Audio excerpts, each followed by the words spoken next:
Sinema sektörü İran'a 1900 yıllarda gelmiş. Şimdi arkadaşlar burada sinema müzesindeyiz. Yemek göstereyim sizlere. Şöyle kutuda bir yemek getirmişler. Açabilirsem. Baksanıza Tahran'da ilk defa çok böyle motorların olduğu bir yere geldim. Yani bildiğiniz arabalardan daha çok motor var. Motorların olma sebebi de arabanın deposunu fullleyecek. Bakalım ne kadara fulleniyormuş. Arkadaşlar sizlere trafiği göstermek istiyorum. Yani bir yerden bir yere gitmeye çalışıyoruz ama gidemiyoruz. O kadar trafik var ki. Kaç tane minare var? Arkadaşlar şu gördüğünüz minareler hani büyük bir camiymiş. 100.000 kapasiteli bir cami.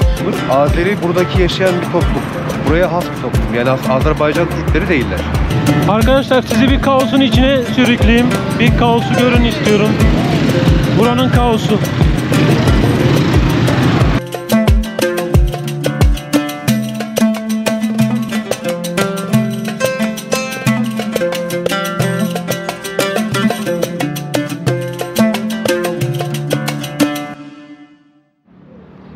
İran'ın başkenti Tahran'dan herkese selamlar, sevgiler arkadaşlar. Nasılsınız, iyi misiniz? Umarım keyifler yerindedir. Ben Fuat Diri, YouTube kanalıma hepiniz hoş geldiniz. Şu anda Tahran'ın yani İran için önemli olan sinema müzesindeyiz. İran biliyorsunuz filmleriyle, yönetmenleriyle, aktörleriyle çok ünlüler. Çok iyi filmler çıkarıyorlar. Dünyada ödül almış yönetmenler, dünyada ödül almış filmler var bu müzede. Hemen burası böyle müzenin girişi, karşıda gördüğünüz bina sinema müzesi. Tahran'da bulunan sinema müzesi. Oraya gideceğiz. Sinema müzesinde bir yemek yiyecekmişiz. Onu ben yaptılar. Onu söylediler bana. Orada öğlen bir yemek yiyeceğiz. Yani 2 saat sonra öğlen oluyor. Saat 12 gibi, 12-12.30 gibi bir yemek merasimi olacak. Bizlere yemek vereceklermiş. Burası böyle sinemanın girişi. Sinema müzesinin hemen girişi. Buradan giriyorsunuz. Buradan da bilet alıyorsunuz. Bilet aldıktan sonra içeriye giriyorsunuz. Bilet fiyatını bir soracağım. Bilet fiyatını bilmiyorum. 700 tümenmiş arkadaşlar. Yani bir turist için 10 dolar girişi. Türk lirasıyla da 300 liraya tekabül ediyor. Sinema müzesinin binasının hemen altında bakın hediyelik eşya satan dükkan varmış burada. Ve içeride mi? Sanırım bu civarlarda şey olacak. Yine kafe falan olduğunu biliyorum. Onu görmüştüm, okumuştum. Bilgiler arasında o da vardı. Hatta şöyle göstereyim. Sanırım karşı taraf ya restoran ya da kafe. İçerisi de müze tamamen eski sinemalarda yani ödül almış sinemaların ekipmanları olduğunu düşünüyorum. Ben de çok merak ediyorum. Haydi içeri girelim. Bu müze İran'da sinemanın doğuşundan bugüne kadar kullanılan eski ekipmanları sergiliyor. Film makineleri, projeksiyon cihazları ve diğer çekim araçları burada bir arada. Ayrıca önemli ödüllerin, afişlerin ve fotoğrafların da yer aldığı özel bir koleksiyon var. Sinema müzesinde eski dönemlere ait sinema salonları da yer alıyor. Bu alanlarda geçmişin atmosferini hissedebileceğiniz küçük bir sinema ortamı oluşturulmuş. Hatta eski zamanlarda sinema seyircilerine çekirdek kola veya kurabiye satan çocukların standları bile sergileniyor. Bu detaylar sinema tarihinin her yönünü gözler önüne seriyor. Ayrıca müze İran sinemasının önemli yönetmenlerini ve oyuncularını da onurlandırıyor. Sinema dünyasına katkı sağlamış isimlerin eserleri ve hayatlarına dair bilgiler burada sergileniyor. Tahran'daki sinema müzesi sadece bir müze değil, aynı zamanda sinema tarihine dair derinlemesine bir yolculuğa çıkabileceğiniz bir yer. Eğer sinemaya ilgi duyuyorsanız burası kesinlikle görülmeye değer bir mekan. Sinema müzesinden çıktım.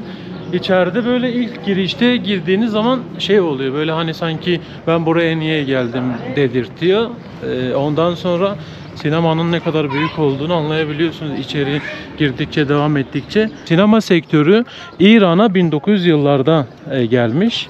1900 yıllardan bugünümüze hani günümüze kadar yapılan eserler, filmler, aktörlerin performansları, alınan ödüller, eskiden kullandıkları ekipmanları bu müzede sergiliyorlarmış. Benim daha çok böyle dikkatimi çeken dekorasyonları oldu. İçerideki duvardaki, tavandaki dekorasyon kabartmalar çok ince düşünülmüş, çok büyük bir işçiliğe sahip olduğunu görebiliyorsunuz. Benim çok hoşuma gitti, çok güzeldi bence sinema müzesi.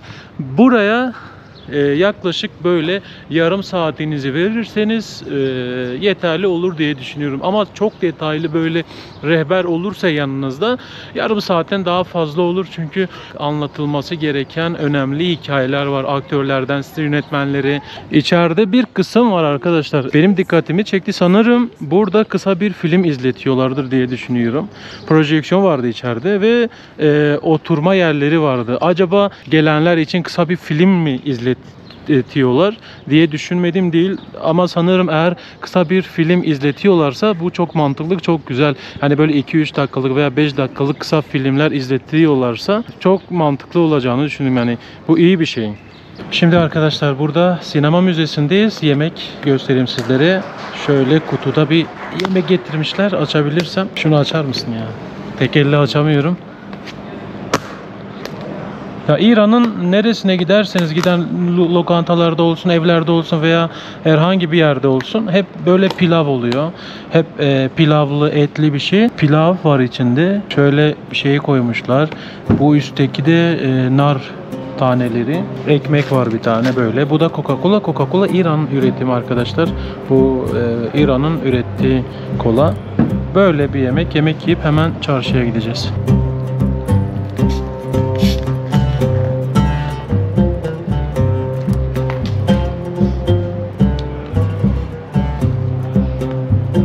Vallahi İran'a geldiğimden beri yediğim en güzel pilav olabilir. Her tavukta ve her ette şey oluyor, safran oluyor. Safran olmazsa olmazlarından bir tanesi. Bu daha geçmişten günümüze kadar safran kullanılıyor.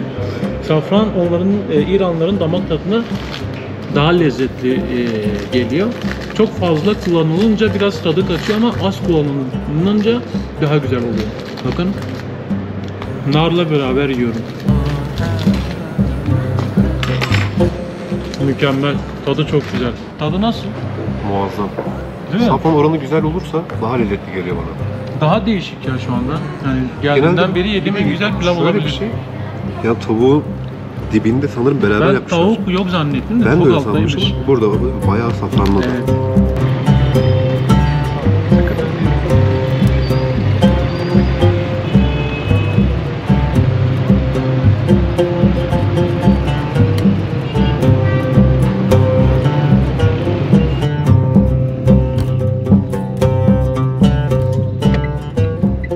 Arkadaşlar şu anda merkeze yakın bir yerde miyiz bilmiyorum ama çok kalabalık bir yerdeyiz. Yani Tahran'a geldiğimde burayı görmemiştim ben. Hatta Tahran'da çoğu yeri görmedim. Sadece büyük çarşıyı gördüm, girmemiştim içine. Baksanıza, Tahran'da ilk defa çok böyle motorların olduğu bir yere geldim. Yani bildiğiniz arabalardan daha çok motor var. Motorların olma sebebi de Tahran'ın çok büyük ve çok trafik olması. Biz buraya bir saatte geldik. Yani bizim müzeden burası yaklaşık 8 kilometre ya da 10 kilometredir. Bir saatte gelebildik trafikten dolayı. Ben DJI mikrofon almak istiyordum. Mikrofona çok ihtiyacım olduğunu düşündüm. Hem sizlere daha iyi içerik üretmek için hem de böyle sesim daha net çıksın. Özellikle kalabalık, gürültülü yerlerde daha iyi anlatabileyim diyerekten mikrofon almak istiyordum buradan. Ben böyle mikrofondan bahsettim Emir'e. Emir de şey yapmış, hani onları yöneten, bu organizasyonun yöneteni, müdürü, sahibim artık tam bilmiyorum ama Rahmandi Bey sağ olsun şey yapmış, demiş ki şey yapın, hazırlamışlar. Ben alacağımı düşünüyorum, gelip hani para vereceğim, alacağım diye düşünüyorum. Daha fiyatını bile sormadım. Bana almış, hediye edecekler. Şimdi onu almaya geldik. Rahmandi Bey'di değil mi? Evet. Bu da Emir zaten, biliyorsunuz. Emir, kısa gene kendinden bahseder misin? Kendimden mi? Evet. Ben Emir, 16 yaşındayım. Tahran'da yaşıyorum. Hani arkadaşlar bana söyledi, yani Türkiye'den bir misafirlerim bu tarafa geçip Türkiye'de bir misafirimiz olacak. Ben de söyledim, tabii ki de yani sizi alırım, götürürüm, dolaşırız beraberle. Sağ olsun, vallahi Emir çok yardımcı oluyor. Diğer videoları izleyenler bilir. Emir 4 sene Türkiye'de yaşamış, Evet, Ankara'da. Arkamda Baki var. Baki'nin de sesi çok güzel. Instagram hesabı da var. Baki Can Yalçın değil mi? Evet. Yalçın diye. Instagram hesabına bakın. Hatta Spotify'da da kendi eserleri var. Mutlaka bakmanızı öneririm. Daha Türkiye'deyken keşke bir mikrofon alsaydım diye düşünüyordum. Belgesel yapacağım, ne bileyim, bazı gürültülü yerlerde. Böyle nasip oldu, sağ olsun Rahmandi Bey. Çok müteşekkirim. Teşekkür etmek istiyorum. Böyle bir kamera satılan yere geldik. Selamünaleyküm. Selam. Hobi. Selamati. Hoş ben. Hobi. Hadi hayır birlikte. Hobi. Acaba.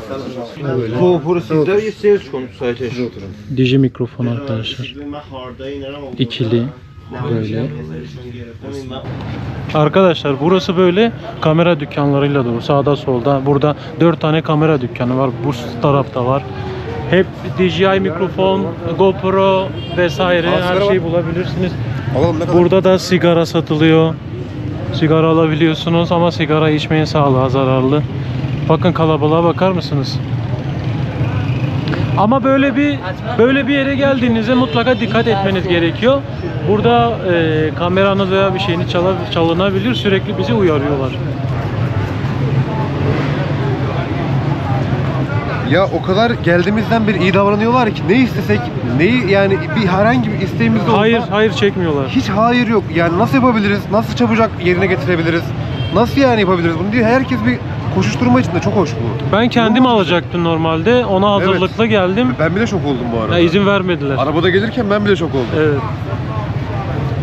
Arkadaşlar sizi bir kaosun içine sürükleyeyim. Bir kaosu görün istiyorum. Buranın kaosu.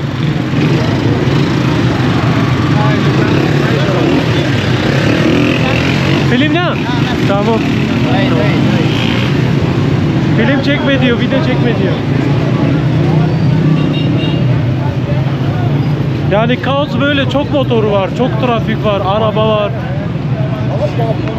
Yani bir de şey saati, iş çıkış saati olduğu için daha da kalabalık. Şimdi yakıt almaya geldik. Bakalım yakıt ne kadar, zaten yakıtın ne kadar olduğunu ben anlatmıştım. Bu videoda anlatmadım. Diğer videolarda anlattım. Yani birinci seferimde anlatmıştım sizlere. Çoğunuz da biliyordur zaten yakıtın fiyatını vesaire. Gazın fiyatı yakıttan daha ucuz. Yani şöyle, benzinin fiyatı 75 kuruşsa gazın fiyatı 15-20 kuruş. Öyle düşünebilirsiniz. Şu an bu arabaya gaz çekecek. Arabanın deposunu fullleyecek. Bakalım ne kadara fullleniyormuş. Her litre 1,5 lira. Yani 60 her litresi 3 dümen 1,5 lira. Evet. Çok iyiymiş. Çok ucuz. Eskiden bir hezar tuman, yani 1000 tumandı. Yani Eskiden 1'di. 50 kuruş. Şu an biraz daha şey olmuş, pahalanmış. Bu 1,5 pahalanmış TL. hali. Aynen. İsyan yok ama. İyi mi böyle peki size göre? Ya iyi de ama İran'ın benzin çok olduğu için o yüzden çok, ucuz uygun. Anladım. Kaç tane minare var? Arkadaşlar şu gördüğünüz minareler hani büyük bir camiymiş. 100.000 kapasiteli bir cami. Sadece cuma günleri açıyorlarmış. Şu an kapalı. Diğer günlerde kapalıymış. Mavi kubbesi var bir tanesinin. Evet. Biz İran'da cuma namazına çok değer veriyoruz. Bunun için de böyle bir yer yapmışlar işte. Evet. Şu an kapalı ama gidemiyoruz. Gitsek bile sadece dış cephesini gösterebilirim sizlere. Ama uzaktan bile çok heybetli, çok büyük görünüyor. Maşallah. Arkadaşlar sizlere trafiği göstermek istiyorum. Yani bir yerden bir yere gitmeye çalışıyoruz ama gidemiyoruz. O kadar trafik var ki. Yani bir yerden bir yere gitmek, İstanbul gibi düşünün. 10 kilometrelik bir yere gitmek için 1 saat sürüyor bazen. 1,5 saat trafik varsa belki 3 saat bile sürebilir. Burada da trafik var. O yüzden çok uzun sürüyor. Hatta yani karanlık çökecek. Ya bir saati falan kaldı herhalde günün batmasını falan. Güneş battı gidiyor. Battı batacak. Arkası şöyle bir trafik. Böyle yani istediğim yerlere de gidemiyorum. Şu anda bir yere gidiyoruz. Nereye gittiğimi bile bilmiyorum, inanın. Bazen bir yere gideceğiz, değişiyor, başka bir yere götürüyorlar bizi. Yani normalde bugün böyle her yere gitmeyi istiyordum, çarşı falan vesaire. Ha, görüyorsun işte trafik olduğu için bir yere gidemiyoruz hemen. Bir günde 2-3 yere gidemiyoruz.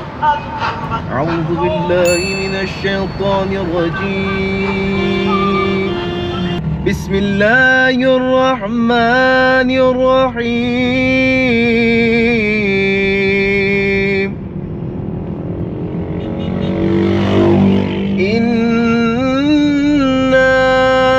a'taynâkel kevser.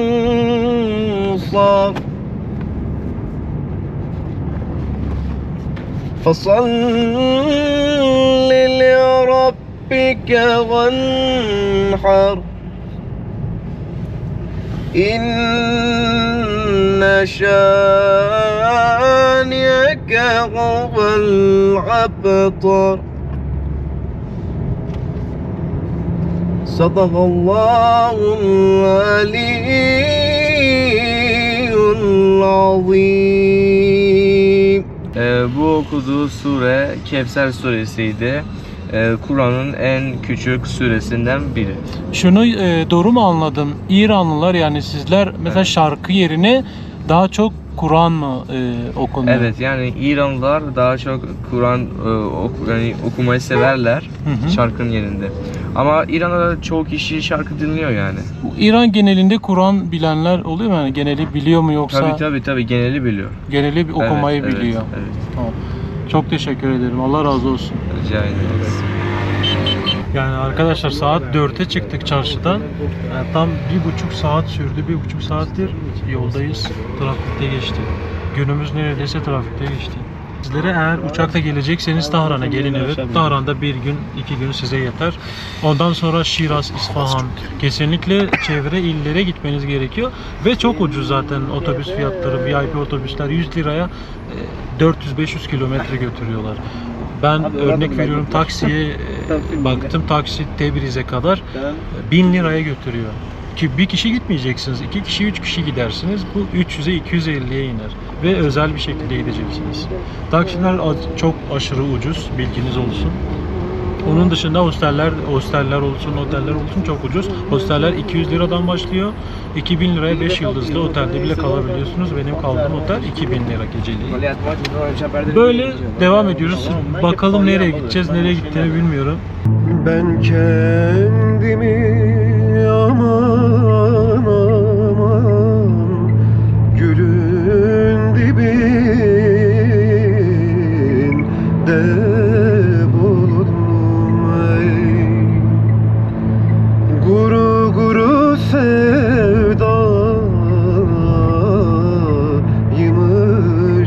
sarardım soldum ey. Sevda bir düşmüş kendime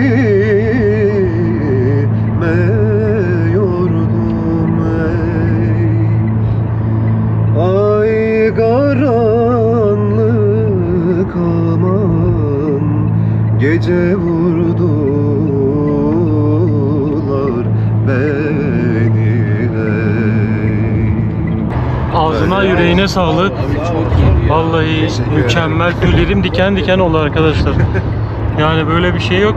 Ben 10 üzerinden 10 veriyorum. Estağfurullah. Arkadaşlar siz yorumlara yazın 10 üzerinden kaç veriyorsunuz bu sese? Estağfurullah ya, çok teşekkür ederim. Yani harbiden çıplak sesle söylemek çok zor.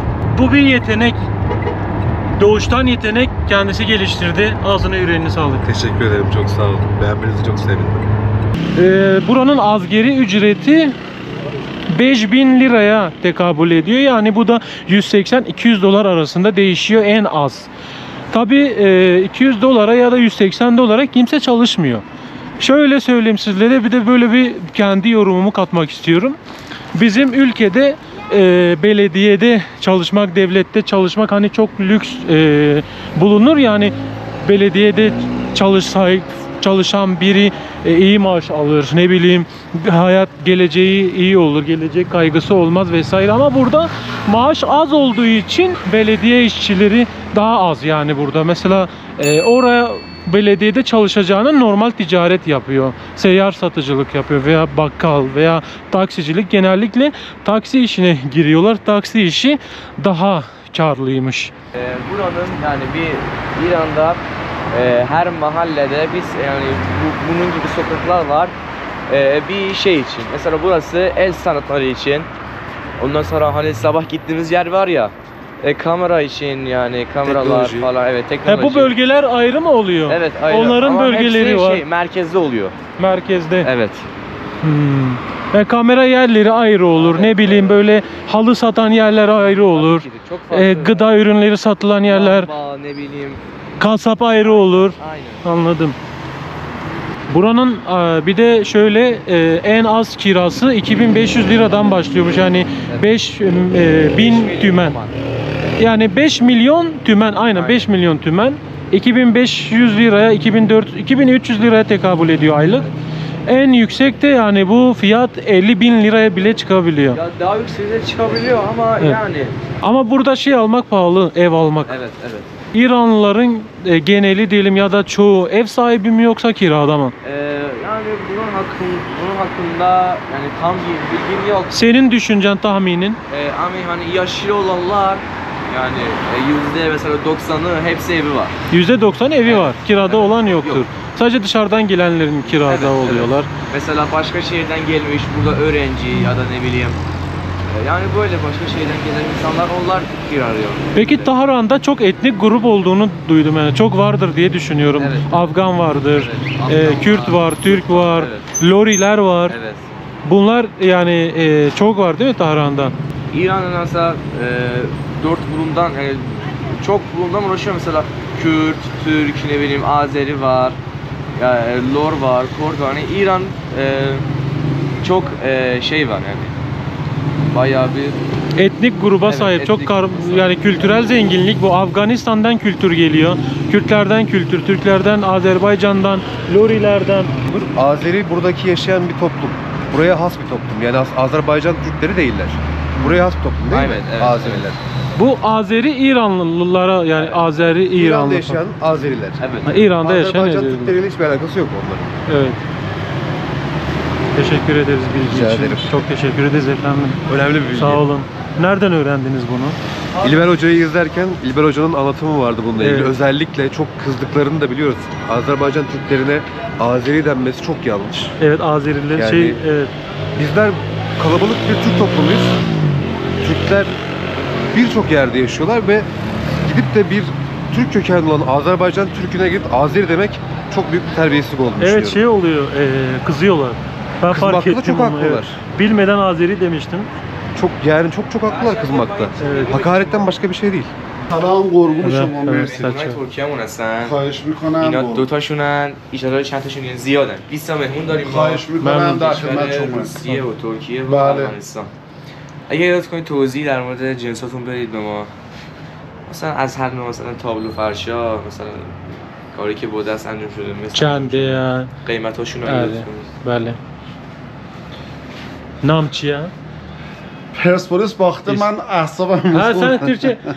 şey diyor ki yani bugün پرسپولیس هست شد bir maç vardı da حالمون İran گرفت. maçı bu akşam Evet. Persepolis maçıydı. Serdar adam- Dursun. آه نه کیش کار نکرد سردار Ne? Şey Oynamadı mı? adam هست شدیم Persepolis kaybetti. این بازی برای Spanish konuşmuş da. این بازی برای تمام. پرسپولیس خیلی حساس بود آره. ما برای سردار تو این بازی کاری نکرد ما توقعمون اگه مهاجمی که وارد ایران میشه اینه که محکم بیاد برای تیم بازی کنه تیم قشنگ بازی رو برای پرسپولیس در بیاره Evet, evet, derbi این yani, مهاجما derbi. زیادن Arkadaşlar Fenerbahçe Galatasaray derbisi gibi düşünün. عشق کنیم ما باش کیف کنیم آقا 400 تا توپ اومد یه دونه ضربه سر نزد 3 متر قد داره سردار Semetre. Onu anladım. حالمون رو zıplayabilir. خدا وکیلی آره. گرفت من حالم خیلی گرفت Konuyu toplayayım arkadaşlar. Persepolis 3-2 yenilmiş İsfahan'daki bir takıma. بازی با Derbi, سپاهان بود derbiymiş bu. Yenilmiş. Abinin yanına geldik, moralim bozuk diyor bana. Beni çekme diyor. Ben de Are. işi anlatmaya çalıştım. Diyor ki Serdar çok boyu uzun da. Evet. 3 metreye Evet, kadar yükselebiliyor. Ben bile Evet. anladım hadi. Yani keşke topu ona atsalar kafayla golü vursaydı. Evet, atmadı. diyor. Son dakikada mı oldu Serdar'a bunlar? topu vermediler. Yok, Serdar o vermediler. yüzden atamadı. Ha, Serdar'a pas gelse atabilir. O yüzden Evet. üzgün değil mi? Morali Evet. bozuk. Diyor Daha ki yeni yani, bitmiş. Bizim çok iyi oyuncularımız var ama şeyden faydalanmıyorlar. Bir türlü بعد şans بازی برای ya da پرسپولیس pas. حسبی بود پرسپولیس این بازی رو باید می‌برد که Bunlar یه مرحله میومد بالاتر بازی سختی هم بود با eğer oyunu سپاهان kaybederse elenecek. Ha, elemeler mi Evet, bunlar? elemeler. Bu ilk maçtı. Çendemi بازیشون بود این چهارمین بازی بود که دورتونجی سردار داشته. برای پرسپولیس انجام میداد یه گل زد بازی قبل بازی با گلگهر bir ولی maçtan önce bir gol ولی این attı. بازی حذفی بود Ben golü gördüm. ولی این Böyle. بازی حذفی بود. حیف شد خیلی حیف شد. Serdar'ın ilk golü arkadaşlar CEO'sunu yapmış. Serdar'ı çok beğeniyorlar. İsmail Kartal'ı çok beğeniyorlar. Derbi nitelikte geçen bir maç olmuş ama kaybetmişler. O yüzden üzgün. این میاد دو تا بهش ببین اون الان اونا مثلا تابلو فرش گل ابریشم، چله ابریشم، شطرنج تبریز، فرشه تبریز بهترین فرشه ایرانیه. بعد تماما کار دسته یه چیز حدودا 3 ماه زمان میبره که اون فرش بافته بشه. diyor ki onun gördüğünüz Tebriz'den yapılmıştır ve el yapımı ve onun süresi 3 ay. Yani 3 ay sonra yani 3 aylık bir sürede bu yapılmıştır. ببین اون کار فروش تابلو ما یا دا اینجا، دیگرleri. اون کارش اعلاست. اون کار قیمتش در میاد 35 میلیون. 35 milyon 35 arkadaşlar. میلیون. Yani 15 bin lira. ولی مثلا تو اون سایز از 10 میلیون هست به بالا. Ha, 10 milyona da var yani 5 bin liraya da var. Daha düşüğe de var. Çok güzel. Tamamen şey halı. این گل ابریشم حالا. تبریزه. Ha, گل Tebriz'e. ابریشم تبریز. Tebriz'in bu. بی‌نظیره، حرف نداره، کارش هم خیلی عالیه، کیفیتش خیلی هم خوبه. Çok iyi. Çok iyi bir tablo olduğunu söylüyor. خداحافظ. قربونت خداحافظ. برم. خوشبختم. منی ما هم همینطور ان شاءالله که تو ایران مرسی. خوش بگذره. مرسی خوش هر امری عواملی دستوری کاری خوبی که خوبی بود تهران. من در خدمت شما من de هستم. خدمتش. دوستامونو الان کجا میخوای ببریشون؟ الان چند تا مغازه دیگه برن به رفیقاشون بپیوندن. نه میگم یه جا ببرشون عشق کنن. بعدم بهت زنگ میزنم خدافظ. کانال یوتیوبشه این بلاگر ترک 500,000 تا فالوور داره. شما ایران ترکیه همه با هم برادریم. هر کاری که مد نظرت باشه من در خدمتم. در Bir ضمن hizmetiniz olsa her zaman buradayız. برو کاراتو انجام بده. بیا اگرم دوست داشتی شب بریم منزل ما بشینیم با هم دیگه‌اش کنیم یه چاربک بزنیم. Dolaş burada. Ondan sonra istersen bu akşam bizim evimize gelebilirsin. Çok teşekkür ederim. من تعارف نمی‌کنم. متشکر، مرسی. بریم خونه ما میشینیم ورق بازی میکنیم. اگرم دوست داشته باشی دور هم میشینیم کیف میکنیم. حال میده. مرسی من دوست خوشبختم. دارم در خدمت شما باشم. çok teşekkür ما هر ederim. موقع Sağ ol. اومد چون ایران و ترکیه با هم دیگه هم رفیقم هم برادران هم مشتیان هم خوبن کنار هم حالشون خوبه هم دیگه رو قشنگ متوجه میشن. Hoşbahtem. Gelek قربونت memnun. برم İsmet عزیز Çiğen, من İsmet من Çiğen. محمودم. Mahmud'am. Memnun. قربونت برم محمود. عزیز دل منی فدای تو بشم. محمود. خیلی آقا مخلصتم. عزیز من خدا نگهدار. Hoşbahtem. منم همینطور. خداحافظ. Khudafız. Tamam mı? Tamam. Arkadaşlar ben videoyu bitireceğim. Hostel diyorum sürekli otele dönüyoruz. İran yani yeniden İran serisinin sonuna geldik. Kendinize çok iyi bakın. Videoya yorum yapmayı, beğenmeyi, hype puanı vermeyi unutmayın. Kendinize iyi bakın. Kendinize çok iyi bakın. Kendinize çok iyi bakın arkadaşlar. Haydi görüşürüz. Abone olmayı unutmayın. Çok iyiydi bu. Abone olmayı unutmayın arkadaşlar. Burası hala kalabalık bu arada. Hala kalabalık.